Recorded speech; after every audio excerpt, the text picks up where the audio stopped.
everybody, I'm Jerry, about to check out how good was Prime Batista in WWE. Actually, this video is about Wrestle Fusion. Batista is, I don't know if y'all know this or not, Batista was my absolute favorite wrestler during the Ruthless Aggression era. From the time he broke away from Evolution in 2005 and went to SmackDown, I absolutely became a huge fan of his. From the time he started on SmackDown to the time he left WWE in 2010. He came back briefly in 2014. That was like my senior year in high school. He was on the dirt for, he only came back for a couple months. But you had to be around during that time. Every Friday night to see this man walk out with that World Heavyweight Championship, sometimes in a suit, sometimes he getting ready for action, it was always something memorable was going to happen. He came out with the pyro, with the championship. It's just like, man, that was what a time to be alive. SmackDown during that time, like 2005 to 2000, I want to say 9 or 10, was absolutely incredible, man. So we about to hop into this video and see how good Prime Batista was. Let's go. From dominating the blue brand as the World Heavyweight Champion to destroying John Cena in the biggest match of the summer, Batista in his prime was an absolute monster. Absolutely. His feuds against the likes of Triple H, The Undertaker, and Shawn Michaels Edge, were brutal encounters Triple that H, combined raw power with elite John Cena when he fought Batista at SummerSlam that year, combination of look, 2008, and aggression at a time when WWE needed it the most. So how good was Batista in his prime?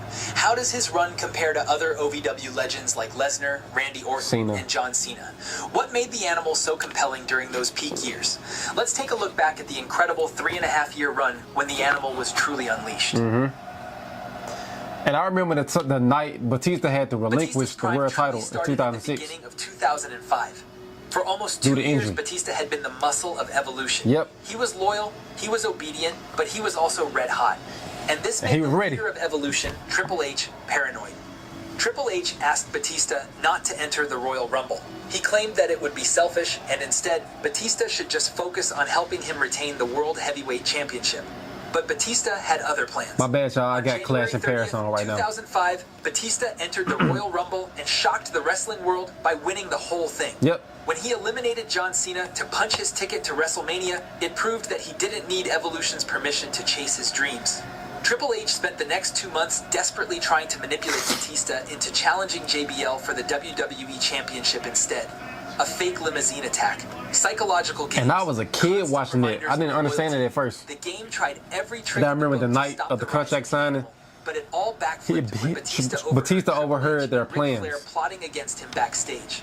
The contract it was mostly Triple H. Was the perfect setup. Batista pretended he was going to SmackDown to face JBL. He gave Triple H and Flair the thumbs up before slowly turning it into a thumbs down, signaling his exit from Evolution and challenging his former mentor at WrestleMania. WrestleMania 21 delivered everything fans wanted.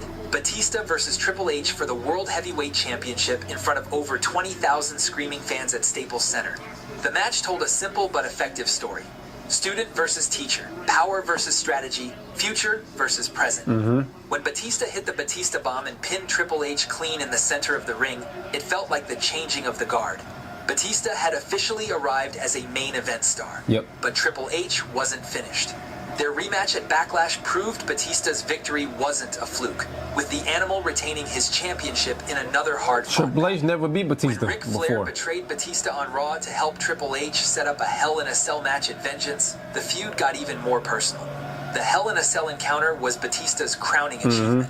Not only did he retain his World Heavyweight Championship, but he became the first wrestler in WWE history to pin Triple H inside the demonic structure. After months of being treated like Evolution's enforcer, Batista had proven he could out-wrestle, out-fight, and outsmart the game when it mattered most. By June 2005, Batista wasn't just the World Heavyweight Champion. He was the undisputed top star on Raw and one of the most popular wrestlers in the company. The Animal had broken free from his cage, but fate had other plans. The draft. You got drafted to SmackDown.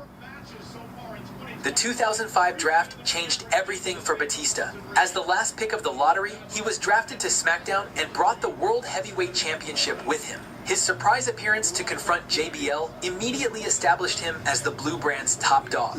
JBL thought he could outsmart the Animal through dirty tactics, but Batista proved him wrong at every turn. Their Great American Bash encounter ended in disqualification when Batista used a steel chair, but Batista retained the title. The no-holds-barred rematch at SummerSlam was a massacre, That was with a good Batista powering through everything JBL threw at him.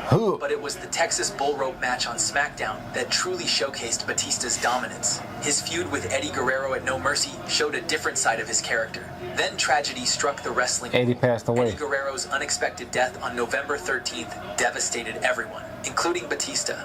During the tribute shows, you could see genuine emotion from the Animal as he paid respects to a man he saw Like, as I remember this Batista's vividly. relationship with Rey Mysterio to win the WWE Tag Team Championship was the perfect tribute to Eddie's memory. Yep. Seeing the powerhouse champion Then 2 weeks later, he got hurt, showed storyline wise, in the steel cage tag team match, because of Mark Henry. brutal matches with Big But Show, Mark Henry actually legitimately hurt Batista reckless attacks. in the house show over that weekend. At a house show on January 6, Yep. 2006, Batista tore his right triceps during another encounter with Henry, forcing him to vacate the World Heavyweight Championship after 282 days.